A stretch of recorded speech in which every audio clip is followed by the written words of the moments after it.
اب مقاصد کیا ہیں؟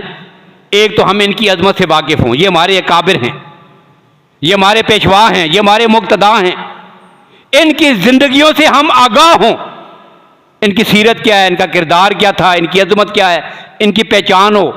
جنہیں آپ نے بڑوں کی، باپ دادے کی پہچان ہی نہ رہے، وہ کس کام کے ہوں گے؟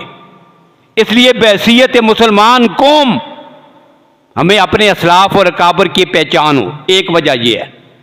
دوسری ضرورت کیا ہے؟ ان کے اس اعلیٰ کردار کو جاننے کے بعد اس کو اپنی زندگیوں میں لائیں۔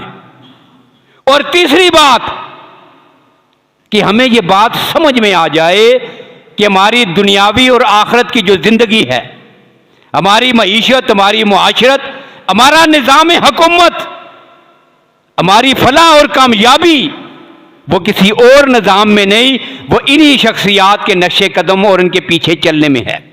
آج ہمارے پاس جو نظام ہے وہ کون سا ہے؟ جمہوریت۔ مغرب نے ہمیں غلام بنایا ہوا ہے، پوری دنیا نے ہمیں اپنے اصولوں میں جکڑا ہوا ہے، ہم ایک لمحے کے لیے ان اصولوں سے باہر نکلنے کی کوشش نہیں کر سکتے، نہ کرتے ہیں، نہ کر سکتے ہیں۔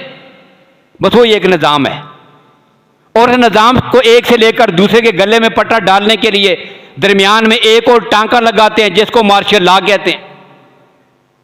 اب ہمیں اکثریت کو پتہ ہی نہیں کہ ہمارے پاس دنیا میں جمہوریت اور مارشل لا اس کے علاوہ کوئی اور بھی نظام ہے، کوئی پتہ نہیں۔ ایک ظالم سے جان چھوٹتی ہے، دوسرے ظالم کے ہاتھے چڑھ جاتے ہیں، اس سے جان چھوٹتی ہے، کیوں؟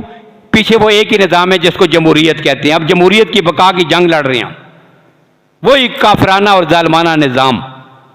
تو ان کو شخصیات کو ذکر کرنے، ان کی سیرت کو بیان کرنے، یا ان کی طرف متوجہ کرنے کا سب سے بڑا مقصد یہی ہے کہ ہم اس وقت تک کامیابی، آرام، سکون، راحت نہ دنیا میں نہ آخرت میں حاصل کر سکتے ہیں کہ جب تک ہم اپنے اسلامی نظام کی طرف نہیں آئیں گے جس کو نظام خلافت راشدہ کہتے ہیں۔